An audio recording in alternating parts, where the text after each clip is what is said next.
Place maintenant au Market Movers dans ce live TV Finance avec Xavier Fenot, associé chez Interactive Trading. Bonjour Xavier, quelles sont les valeurs dans l'actualité? On voit ça avec vous et on commence tout de suite avec Airbus.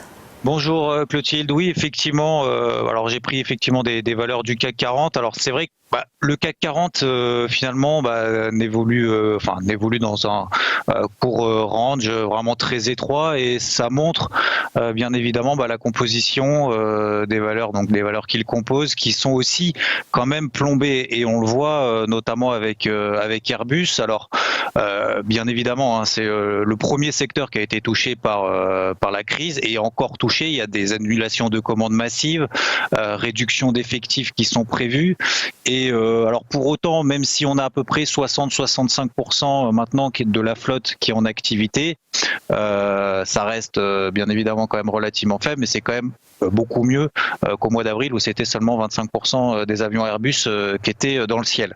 Donc on a maintenant finalement quasiment 9000 avions qui sont cloués au sol depuis un peu moins d'un mois. Donc du coup, voilà, les commandes ne devraient pas s'accélérer. Donc on a finalement des valeurs, alors que ce soit d'ailleurs Airbus ou d'autres, on va voir juste après, mais qui tiennent pour le moment, qui se sont stabilisés finalement depuis la fin du mois de mars, début du mois d'avril, mais sans véritablement de rebond très très franc. C'est relativement légitime. Alors comme tout le monde le sait, ce sont plutôt les valeurs techno qui ont la cote et qui tirent le marché, en tout cas qui essayent de tirer le marché, ou au moins on va dire de tirer leur épingle du jeu.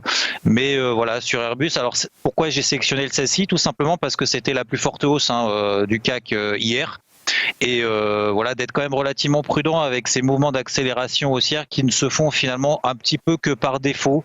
Il y a très peu de volume d'échange finalement, en tout cas pas de manière conséquente qui permettent de justifier une accélération haussière, et on le voit d'un point de vue technique. On a des zones de résistance très très bien identifiées, en l'occurrence les 75 €.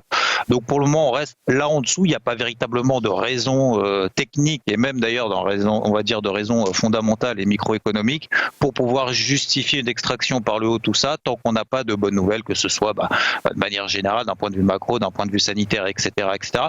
Donc attention à ces mouvements quand même d'accélération haussière qui peuvent également corroborer avec ces mouvements, notamment sur le CAC, qu'on peut avoir, ces mouvements quand même violent d'accélération haussière, comme on a eu d'ailleurs la semaine dernière, dès qu'on passe, dès qu'on approche proche d'une zone de résistance, notamment les 5100, et ça nous donne derrière un peu des échecs, et c'est un peu ce qui se passe notamment à l'image d'Airbus. À chaque fois qu'on a des mouvements d'accélération haussière, finalement c'est des points hauts, donc attention à ces ces mouvements d'accélération haussière. Si effectivement on revient sur cette zone des 60 €, c'est une zone support technique, mais pour le moment on n'a pas de visibilité à moyen terme, donc attention.